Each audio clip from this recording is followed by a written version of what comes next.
5 মিনিটের রাস্তা 1 ঘন্টা লাগে। বিকাল হলে প্রচুর জ্যাম। অফিস টাইমের পরে আসলে ভালো জ্যাম হয়, রাস্তা একবারে বন্ধ হয়ে যায়। আগে যে পুলিশে যেভাবে একটা প্রোডাকশন দিত এখন সেভাবে তারা দিচ্ছে না। রমজান যেহেতু সকালের দিকে বিভিন্ন জায়গায় স্কুল কলেজ বন্ধ থাকে, সকালের দিকে আমাদের প্রেশার কম, তো আমরা কিছু ট্রাফিক আমাদের ফোর্স সকাল থেকে ডেপ্লয়মেন্ট কমিয়ে আমরা বিকেলের দিকে ডেপ্লয়মেন্ট বাড়িয়ে দিয়েছি। ঢাকা শহরের অন্যতম সমস্যা হচ্ছে যানজট, আর রমজান এলে তো সড়কে যানবাহনের অত্যাধিক চাপ আরও বেড়ে যায়। তবে জানা গেছে এই রোজায় পরিকল্পনা করে কাজ করছে ট্রাফিক পুলিশ। বিকাল হলে প্রচুর জ্যাম। রমজান উপলক্ষে এই টাইমটায় হচ্ছে অফিস ছুটি হয়, জ্যামটা লেগে যায়। মহাখালীর পর তো একদম নড়াই যায় না। আগে যে পুলিশে যেভাবে একটা প্রোডাকশন দিত এখন সেভাবে তারা দিচ্ছে না। আগে আমরা দেখতাম যে মার্কেটের সামনে পুলিশে লাইন ধরে দাঁড়ায় করতো, মানে সাইড করতো আর কি, মানে সুন্দর করে আর কি গাড়িগুলারে যাওয়ার জন্য সহযোগিতা করতো। এখন ওটা করে না এরা। বাংলাদেশ সরকার কিন্তু রমজান উপলক্ষে সরকারি যে অফিস আদালত এগুলো কিন্তু নির্দিষ্ট একটা টাইম নির্ধারণ করে দিয়েছে। সকালে বলেন বা শুরুতে বলেন বা শেষে বলেন, যে সময়টায় সবাই তাদের অফিসে গমনাগমন করে, আবার অফিস থেকে যখন ফেরে, আমাদের টার্গেট থাকে যে সর্বনিম্ন সময় যাতে সবাই অফিসে পৌঁছাতে পারে, আবার সর্বনিম্ন সময় যেন অফিস থেকে বাসায় পৌঁছে যেন ইফতারি করতে পারে সবাই। দেখা গেছে রমজানে অফিস ছুটির সময় অধিকাংশ যানবাহন তড়িঘড়ি করে গন্তব্যের উদ্দেশ্যে রওনা হয়। এতে রাজধানীর গুরুত্বপূর্ণ বিভিন্ন ইন্টারসেকশনে অযাচিত যানজট তৈরি হয়। আরও দেখা গেছে বিভিন্ন গুরুত্বপূর্ণ রুটের সড়কের পাশে গাড়ি পার্কিং করা হয়, যা সড়কের প্রশস্ততা কমিয়ে দেয়। যানবাহন চলাচল এতে বাধাগ্রস্ত হয়, এতে করেও যানজটের সৃষ্টি হয়। অফিস টাইমের পরে আসলে ভালো জ্যাম হয়, রাস্তা একবারে বন্ধ হয়ে যায়। এই জ্যামটা বন্ধ করতে হলে আপনার যদি বাস যেগুলো আছে এগুলো যদি সঠিক জায়গায় পার্কিং করে, দেখবেন যে বাস যাওয়ার সময় পিছনেরটাকে আটকানোর জন্য রাস্তা ক্রস করে দাঁড়ায় থাকে। এটা বন্ধ করতে পারলেও হয়তো 20 থেকে 30% জ্যাম কমে যাবে।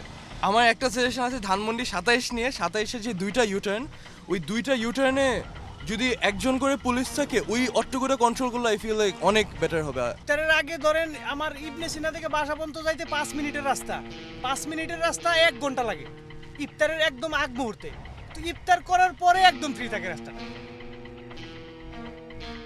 আর এদিকে অন্যান্য বছরের মতো এবারও রমজানে সাপ্তাহিক ছুটির 2টি দিন ছাড়া বাকি 5 দিন সকাল 9টা থেকে বিকাল 3:30 পর্যন্ত অফিস চলছে। দেখা গেছে রমজানের সড়কে যাতে ব্যবসায়িক কর্মকাণ্ড পরিচালিত না হয় সেজন্য ট্রাফিক বিভাগ কঠোর অবস্থানে থাকছে। দেখা যায় এই সময়টাতে নির্ধারিত বাস স্টপেজ ছাড়া গণপরিবহনগুলো যাত্রী ওঠানামা করে। এতে পেছনে গাড়ির দীর্ঘ সারি পড়ে যায়। তাই রাস্তায় যাতে গাড়ি না থামে সেজন্য ট্রাফিক বিভাগ যথাসাধ্য চেষ্টা করে যাচ্ছে বলে জানায় ট্রাফিক পুলিশ। জনসাধারণের দুর্ভোগের কথা চিন্তা করে রমজানে এ ধরনের যানজট নিরসনে কেমন ব্যবস্থা নেওয়া হয়েছে এ ব্যাপারে ট্রাফিক বিভাগের অতিরিক্ত পুলিশ কমিশনার প্রতিদিন বাংলাদেশকে জানায়, রমজানে দুপুরের পর রাস্তায় গাড়ির চাপ বেড়ে যায়। বাসায় ফেরার তাড়া থাকে সবার। মানুষ যাতে নিরাপদে ইফতারের আগেই ঘরে ফিরতে পারে সেই জন্য ট্রাফিক ব্যবস্থাপনায় নানা পরিকল্পনা অনুযায়ী কাজ চলমান রয়েছে। রমজান যেহেতু সকালের দিকে বিভিন্ন জায়গায় স্কুল কলেজ বন্ধ থাকে, সকালের দিকে আমাদের প্রেশার কম, তো আমরা কিছু ট্রাফিক আমাদের ফোর্স সকাল থেকে ডেপ্লয়মেন্ট কমিয়ে আমরা বিকেলের দিকে ডেপ্লয়মেন্ট বাড়িয়ে দিয়েছি।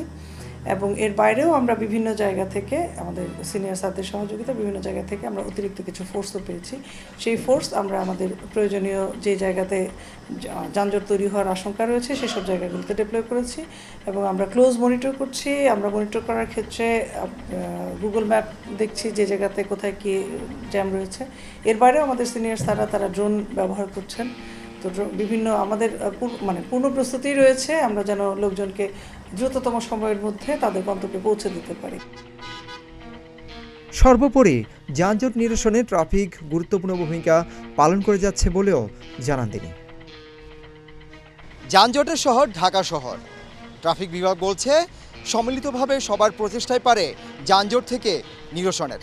আর এদিকে সাধারণ মানুষরা বলছেন ইফতারের আগ মুহূর্তে যদি ট্রাফিক ব্যবস্থা আরও জোরদার করা হয় তাহলে যথাসময়ে গিয়ে ইফতারটি করা যায়। বিজয় সরণি থেকে সিদ্দিকুর রহমান রোমন, প্রতিদিনের বাংলাদেশ, ঢাকা।